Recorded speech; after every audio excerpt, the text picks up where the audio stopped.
Shalom, selamat pagi saudara-saudara yang dikasihi Tuhan Yesus Kristus. Selamat hari Minggu, selamat berjumpa dalam renungan pada pagi hari ini. Doa dan harapan saya saudara semua selalu ada dalam keadaan yang baik, penuh sukacita dan berlimpah berkat Tuhan. Mari sebelum kita mendengarkan renungan firman Tuhan, sama-sama kita siapkan hati dan berdoa.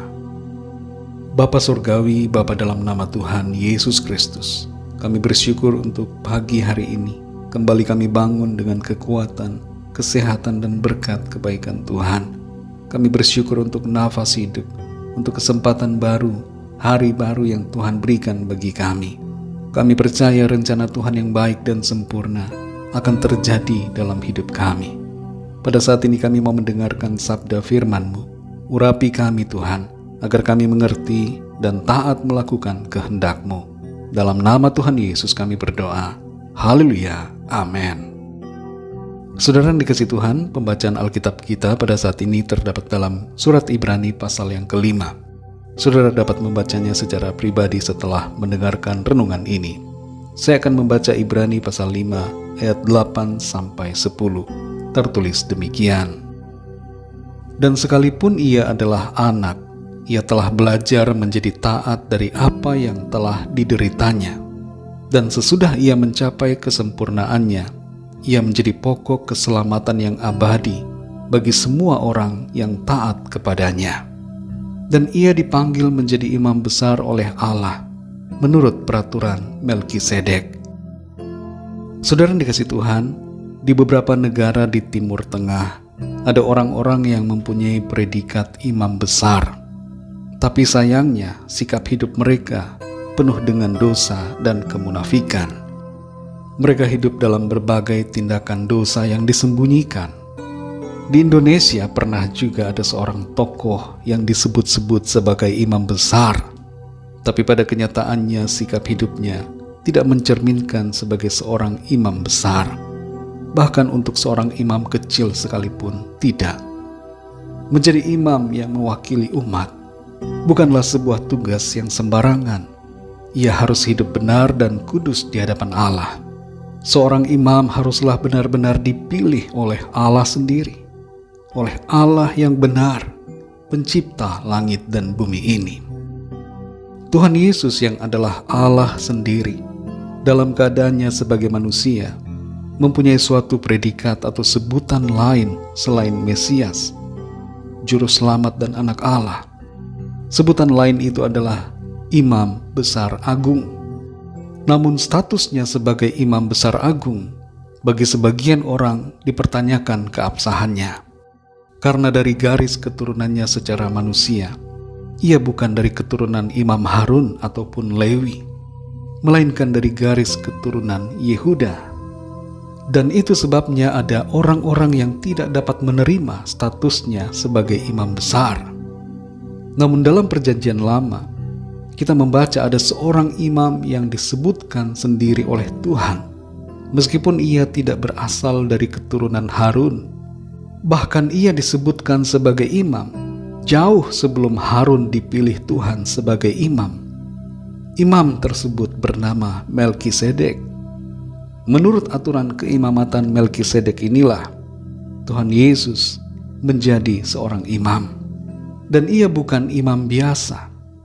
Ia adalah imam besar agung, karena dia adalah Allah sendiri. Tugas seorang imam di bait Allah, salah satu yang utama adalah mempersembahkan korban penghapus dosa, korban pengampunan dan korban pendamaian. Korban-korban ini adalah untuk memohon pengampunan Allah atas dosa umat, serta memintakan pendamaian hubungan kembali dengan Tuhan Allah pencipta. Namun imam yang biasa mempunyai keterbatasan. Walaupun ia mewakili umat, ia tidaklah sempurna. Walaupun ia berusaha menyucikan dirinya sebelum bertugas, pada hakikatnya seorang imam itu berdosa. Berbeda dengan Tuhan Yesus yang menjadi imam besar agung, ia suci dan tidak berdosa. Dan sebagai imam besar agung, ia masuk mempersembahkan diri dan darahnya sendiri yang suci kudus sebagai korban penghapus dosa dan pendamaian atas semua orang. Kalau seorang imam tidak suci, maka tugas perwakilannya tidaklah berguna bagi umat. Tapi kalau seorang imam menjaga kesuciannya ketika menjalankan tugas dalam ibadah, maka ia membawa umat masuk ke dalam perkenanan Tuhan. Kita tahu, saudara, bahwa tidak ada seorang pun yang suci selain Allah sendiri.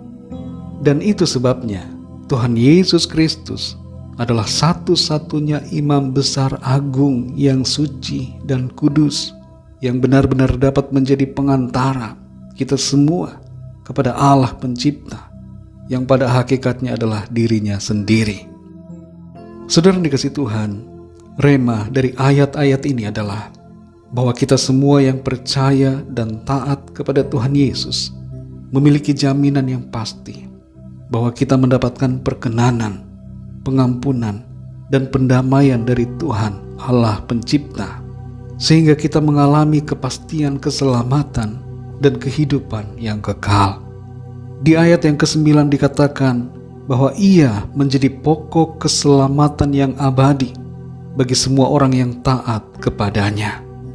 Kita semua patut bersyukur, saudara, karena Tuhan Yesus telah membebaskan kita dari perbudakan dosa dan iblis, dan ia sendiri telah menjadi pengantara bagi kita, sehingga kita menerima kasih, anugerah, berkat, dan pengampunan, serta keselamatan yang dari Tuhan. Mari kita berdoa, saudara. Bapa kami dalam sorga, Bapa dalam nama Tuhan Yesus Kristus, kami bersyukur untuk kebenaran firman-Mu yang sudah kami dengar pada saat pagi hari ini. Kami menyadari satu kebenaran, bahwa Engkau adalah imam besar agung yang menjadi pengantara kami. Engkau membawa masuk darah-Mu sendiri yang telah tercurah sebagai korban penebusan bagi segala dosa kami. Engkau adalah imam besar agung yang sempurna, dan melalui Engkau ya Tuhan, kami mendapatkan kepastian keselamatan. Kami mengalami pengampunan, kami mengalami kasih dan anugerah Tuhan. Kami bersyukur karena Engkau sangat baik. Engkau adalah Allah yang menyatakan kasih-Mu bagi kami. Engkau datang sebagai manusia untuk menebus dan menyelamatkan kami. Terima kasih untuk anugerah-Mu ya Bapa. Tuntun kami terus ya Roh Kudus, agar kami sungguh-sungguh mengerti dan menghidupi anugerah-Mu dalam kehidupan kami. Berkati kami Tuhan di sepanjang hari ini, dalam segala kegiatan kami, aktivitas, tugas, dan pelayanan yang Tuhan percayakan. Biarlah dalam semuanya nama Tuhan senantiasa kami muliakan. Kembali kami berdoa bagi yang sakit dan dalam pergumulan, agar Tuhan melawat, menyembuhkan.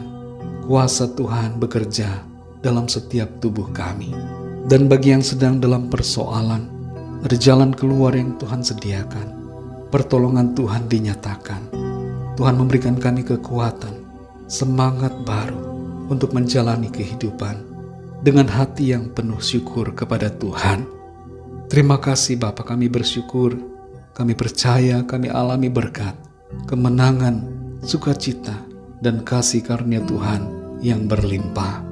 Dalam nama Tuhan Yesus Kristus, kami sudah berdoa dan mengucap syukur. Haleluya. Mari sama-sama kita berdoa, doa Bapa kami. Bapa kami yang di sorga, dikuduskanlah nama-Mu, datanglah kerajaan-Mu, jadilah kehendak-Mu di bumi seperti di sorga. Berikanlah kami pada hari ini makanan kami yang secukupnya, dan ampunilah kami akan kesalahan kami, seperti kami pun mengampuni orang yang bersalah kepada kami. Dan janganlah membawa kami ke dalam pencobaan, tetapi lepaskanlah kami daripada yang jahat, karena Engkaulah yang mempunyai kerajaan dan kuasa dan kemuliaan sampai selama-lamanya. Amin. Terimalah berkat Tuhan. Tuhan memberkati engkau dan melindungi engkau. Tuhan menyinari engkau dengan wajah-Nya dan memberikan kasih karunia. Tuhan menghadapkan wajah-Nya kepadamu dan memberikan damai sejahtera. Berkat anugerah dari Bapa Surgawi, cinta kasih karunia dari Tuhan Yesus Kristus, dalam persekutuan dan penghiburan Roh Kudus, menyertai kita semua, sekarang ini dan sampai selama-lamanya. Dalam berkat nama Tuhan Yesus Kristus. Haleluya. Amin. Puji Tuhan, saudara yang dikasihi Tuhan, saya percaya firman Tuhan menjadi berkat dan kekuatan buat saudara semua, dan Roh Kudus akan menolong saudara untuk lebih lagi memahami kebenaran firman Tuhan. Tuhan Yesus memberkati saudara semua. Selamat hari Minggu, sampai jumpa dalam renungan yang berikutnya. Haleluya.